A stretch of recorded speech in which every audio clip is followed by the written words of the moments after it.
This video will be about Fontainebleau, the commune and palace in France near Paris, and the surrounding forest and the fountain or spring that it is named after. This is an aerial view of that palace and some of the surrounding area. This is the Château de Fontainebleau, which once belonged to the kings of France and was a meeting place for them in the French royal court. From 1528 onwards, it was the location where the kings and their court established their cultural ideologies. For example, Renaissance ideologies, otherwise known as the rediscovery of the classical Greek philosophy, which is just a fancy term for paganism. In all, 34 sovereigns, beginning in 1081 through Napoleon in 1808, used Fontainebleau as a hub of activities. The royal palace was established by Francis I in the late 1400s and has been added to and renovated by the monarchy since that time. Especially Napoleon spent a lot of money and effort to make grand renovations, so it's sometimes referred to as the Castle of Napoleon. It is now the home of INSEAD, INSEAD, which is one of the world's most elite business schools, second only to Harvard. Fontainebleau has been a European aristocratic stronghold for centuries. These European aristocrats, remember, are the ones that fund people like Sean Combs, but are excluded from the indictments. Remember that. Fontainebleau caught my attention after watching this video by this channel, The Paranormal Files.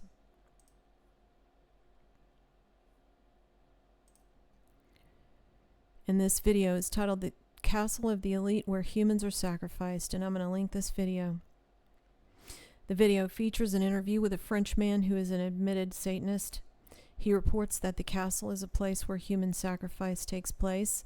Normally, I would discount anything a Satanist reports, but there are several things that made me want to look into the possibility that what he is saying could be true. Number one, the history of the French aristocracy, using it as a stronghold and a place to establish cultural pagan ideologies. Number two, the commune status. In France, a commune is a geographical area with the power to make administrative or policy decisions for that area, so kind of like a self-governing area and not subject to certain laws, is my take on that definition. Number three, third reason is the use as a very elite business school that churns out top CEOs and other high-level professionals in other industries. The statues, which we're going to go over. And number five, the history of the forest and the fountain or spring that is its namesake, which goes a lot further back than these kings of France. Sacred grove type stuff, like Lake Nemi Bohemian Grove, going all the way back to the Celts and the Druids. The Satanist interviewee says that he's calling out this palace because it is a Luciferian stronghold, saying that he's against the Luciferians versus the Satanists, because Luciferians, he says, are the elite and do occult practices for power and spiritual immortality, whereas he is practicing Satanism for freedom to rebel against society and some other such justification. Anyway, the interviewee implies that Fontainebleau is currently managed by the Freemasons, and he also says it's a stronghold for people who believe in alchemy, which he describes as turning blood into something that would bring the aristocrats' youth, including spiritual immortality. So I'm going to play a little bit of this intro now. This fountain is used by them for their rituals. And the wound, does it look familiar? It's a mockery of Christ. Those statues are there for a reason. It's been used for blood rituals for several centuries. So you think when the gates close here at night, Yeah. they are coming out here to perform human sacrifices? Yeah. This exact spot? Yeah. They kill children to worship the sun. What are they gaining from it? Power. But what they really are after is something that money can buy. It's use. Through the harvesting of blood that was harvested through fear and pain, torture. That gives a special quality to blood. The most evil places on earth, they're not the ones that you think they are. Something is going on here. I've been told things. So that's his claim about this place. Let's take a look at the statues, because these pagan statues mean a lot to these aristocrats. What I'm learning is that to them, paganism involves invoking the spirits of these fallen angels and demons for power, and also sacrificing to them. So, I'm going to play a little bit more of this video.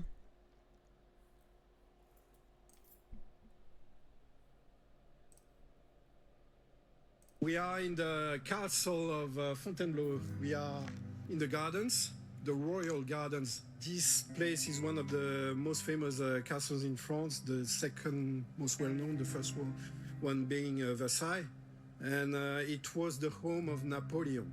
Napoleon used to come here between two wars. It was also a castle that was used by many kings of France. And I will show you around, show you a few things, and show you a few suspicious things. Yeah. We like suspicious things. Yeah. So there's one thing that's really interesting about the castle is the number of statues of pagan gods. And you will tell me that for a Renaissance castle is quite normal, because the Renaissance was about the rebirth of the art of Rome and Greece. But what's interesting is the choice of gods. For example, over there you got a statue of Diane, the god of hunting, which is there. There's other gods and goddesses. When you know about ancient history and mysteries of the past, and when you've studied those kind of things, and you studied sacrifice in human history, they make sense. That's what I'm going to tell you. So, he's talking about statues of pagan gods, and these pagan statues expose the elite polytheists to promote their religion through art. Statues create a type of simulacra, which is a likeness or imitation especially of a god, which gives the image of these characters energy and life. In the book of Jubilees in chapter 11 it says, "They made for themselves molten images, and they worshipped each the idol, graven images and unclean simulacra. And malignant spirits assisted and seduced them into committing transgression and uncleanliness." So now I'm going to show some images of a few different statues that are there. Diana is front and center, and Diana is very, very important to the witches. You see here is Mithras, but also a sphinx. Mithras sacrificed the bull, so he's a god of sacrifice, worshipped alongside Sol Invictus, or the conquering sun. Mithras and Sol Invictus were highlighted in the Blade movie when the vampire was walking into the bloodbath. That movie was produced by Amun-Ra Productions. So you have also the sphinxes like the one from the Time Machine book by H.G. Wells. Here in the middle you can kind of see there's one of a Titan, which we've been talking about regarding the New Atlantis and bringing back the old gods. Remember I said they have Titans displayed a lot in their statues and artwork. Now I'm going to play a long part of this clip from this video about some other statues. And this is going to be a longer clip. One moment. They've been there for 6 months now, and they've been commissioned to a French artist. From what I know, they cost 100,000 each, so that's quite a lot of money.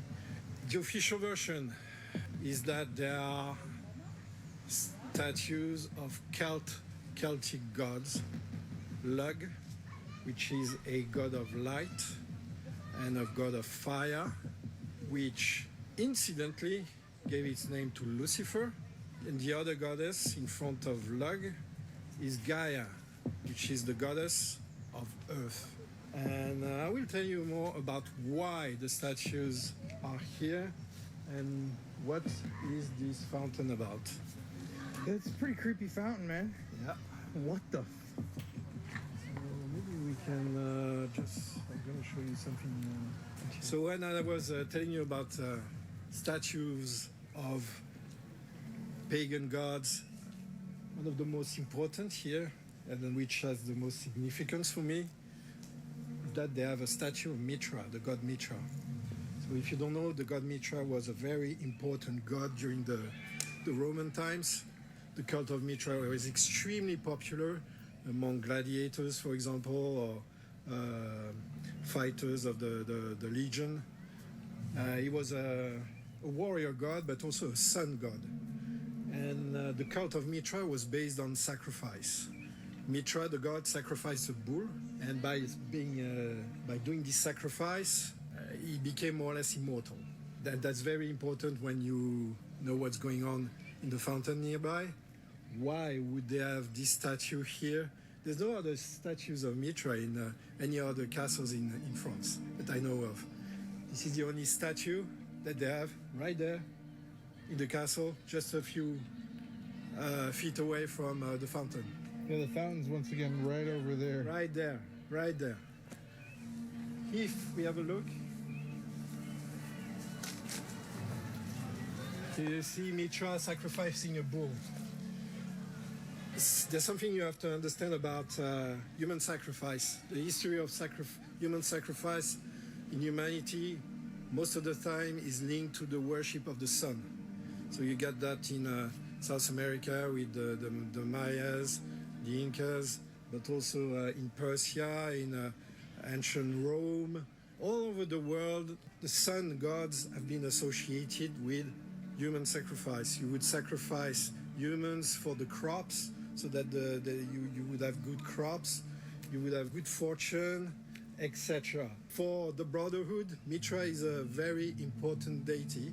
It's part of their rituals. They say his name a few times during the rituals. Mitra is an essential part of the Brotherhood's pantheon, if you will. So Mitra is actually in reference to the Brotherhood. They acknowledge Mitra? Yeah, they do acknowledge Mitra. They acknowledge different sun gods that are mentioned. There's another very intriguing entity that is often mentioned in Brotherhood rituals. It's Tubal-Cain. Okay, let me tell you about Tubal-Cain. Tubal-Cain, you see this name in the Bible. Is one of the offsprings of Cain. Cain, who killed his own brother Abel. And if you know your Bible well, you know that the lineage of Cain is cursed. It's the lineage of the devil, right? Why would they mention Tubal-Cain in their rites? And if you do some research on them, if you do some research on their rituals, they often have the name Tubal-Cain in their teachings. Tubal-Cain is associated with blacksmiths. Is also associated with fire. It's a fire god, basically. There's another god that they mention. It's Moloch. You probably also have heard the name Moloch from the Bible. Moloch would be a dark god that they would sacrifice children to in the Bible. All right? Those two names, they are pronounced in some of the rituals that the Brotherhood uses for initiates. So it's not the lower initiates. And it's important to say, most people who join the Brotherhood, who are part of the Brotherhood, they don't know about all this, all right? Those are the upper echelons. When you move in, you have rituals, you're introduced to an upper echelon, a degree, and they reveal you some mysteries that they don't tell to the simple initiates. The more you get in the hierarchy, the more you learn about the history of the Brotherhood, and the more you hear about new names. Tubal-Cain. Eblis is another name that's often used in the rituals of the Brotherhood. Iblis is another god of fire. It's also known as Satan for Islam. It's commonly used, for example, in the Satanic Bible, there's invocations to Iblis. There's another formula that you find in the Satanic Bible that's used by the Brotherhood. It's Shemam Forash. Okay?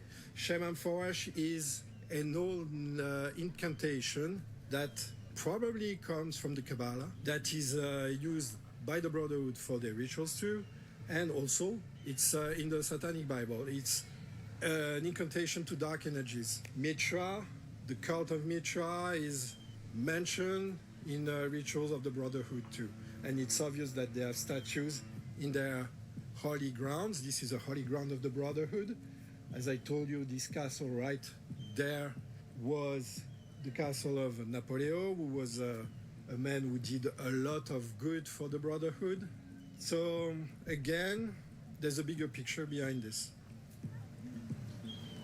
I'm starting to see it.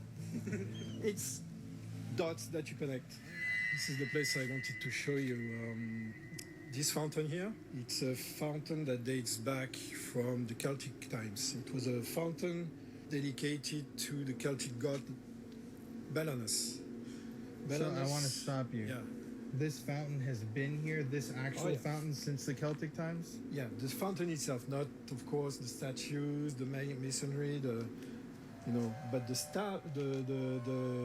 water and the source, because it's a source. It's actually a source that streams all the way to the lake that you've seen, and even further. And the name of this town, Fontainebleau, is based on this source. But before that, when all this was just forest, this was a sacred fountain for the Celts and the Druids. And this is one of the places where they would actually practice human sacrifice. As I told you, human sacrifice is often associated to sun gods. Belanus was a sun god, okay? A sun god that would bring you wealth if you worshipped that sun god. He was associated with agriculture, etc. And use. So the word use is important here because we're talking about the harvesting of organs, right? The serial killer who lived right next to here was bringing harvested organs in this place because it's known as an ancient place of worship. The people behind this castle, the people who own this place, and by owning I do not mean the actual owners, but the people above them, the people from the Brotherhood, because this is a huge district of the Brotherhood. You have to understand this region. It's one of the major districts of the Brotherhood. They have a huge lodge here, okay? This fountain is used by them for their rituals. I'm not saying that everybody who's part of the Brotherhood knows about those things. You know, the first levels, the first level, second level, third level, they call Green Brotherhood. After that, you get the Red Brotherhood, where you have access to more mysteries. They tell you more stories about the history of the Brotherhood and what they actually believe in. This is where they use weird names from the Bible, like Iblis, Tubal-Cain, which normally are associated with demonology. That's what you have to understand. Those are words that are actually invoked during the demonic rituals. Why are they used by the Brotherhood? I don't know. Well, I do know, but you know. Those statues, why are they here? Look at this statue here. If you notice something, the position of this statue and the wound of the statue on the side. Look at this one here. Does it look familiar? Strangely. It's a mockery of Christ. It's a blasphemous statue, okay? Why would they put that there? Because they know that blasphemy is a powerful tool in Luciferian magic.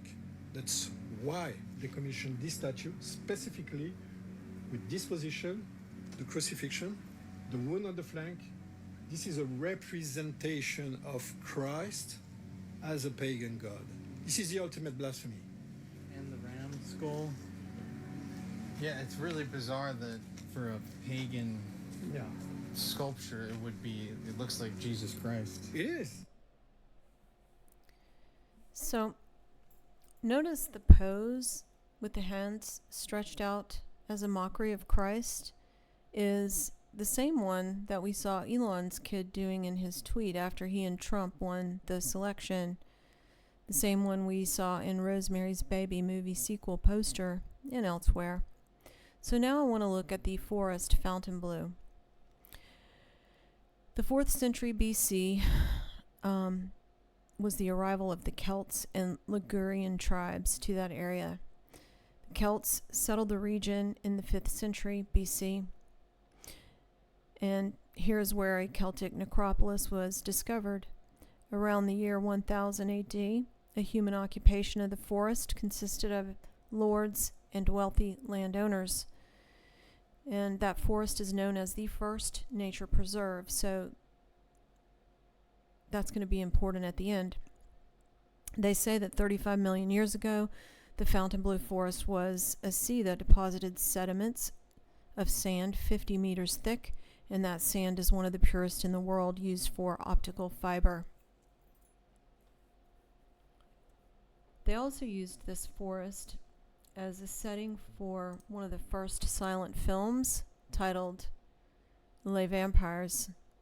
Remember, I was saying that many of the first silent movies were about fairies and vampires and dark stars, etc. This is also from that movie. In Les Vampires, the silent film was about a criminal gang named Les Vampires. The interview stated that the palace is very significant during Napoleon's reign. The interviewee says that Napoleon was the brother of a 33rd degree Mason, and that Napoleon did a lot for the Masons during the time of the French Revolution, installing new laws to protect the Freemasonic Brotherhood. Remember that Trump said that he's cut from the same cloth as Napoleon. Now we can look at the elite business school housed there currently. INSEAD, or INSEAD, was founded in 1957 by George Doriot, a French-American venture capitalist and professor at Harvard Business School. He was also a general in the U.S. Army during World War II, where he led the Military Planning Division. After the war, Doriot planned a business school that would, quote, unite leaders from different countries to rebuild economies and promote peace. This school is ranked number 2 globally in business and management since 2018, behind Harvard University. Alumni are mostly big business executives and politicians, but you also have royalty, media people, health and biotech, defense, finance, technology, etc. The MBA program has produced the second highest number of Fortune 500 CEOs behind Harvard Business School. It's among the largest 20 producers of ultra-high net worth individuals, and also among the top 10 producers of billionaire alumni from amongst global MBA programs. The symbol of the palace is the salamander. Here's the crest. In mythology and alchemy, salamanders are considered a type of elemental, representing the element of fire. And salamanders sit alongside other elementals, like fairies, which represent air, gnomes, which represent the earth, and water spirits. And statues of these elementals were also added along with the ram-headed ones as part of a supposed nature exhibit. So you have gnomes, dwarfs. This here says dwarf. Imbrunes, which is a type of water spirits. Hybrids. So salamanders are also represented all over the palace. You can see the salamander up here. Here's one example of it at the top. Salamanders can also regenerate. Gary Wayne says that regeneration was a Nephilim trait. that they were able to heal themselves if injured, which is why they had to be beheaded in order to kill them. And if all of that wasn't enough, let's look at the layout of the Fontainebleau forest. It says in 1750, the 90-kilometer perimeter of the forest was delimited by 1,050 boundary markers, and additional trees were planted, and that would have been in the reign of King Louis XV. But remembering that this is a sacred grove, going all the way back to the Celts and the Druids. Now I'm going to play a little bit more of this video that shows you the layout of that forest. The Brotherhood. The Brotherhood is a very famous, very large organization, but he didn't feel comfortable stating their name outright. Now, we never allege that all members of a certain group are evil, but in every group, there are always a few bad apples. One moment, let me find the spot that shows the layout.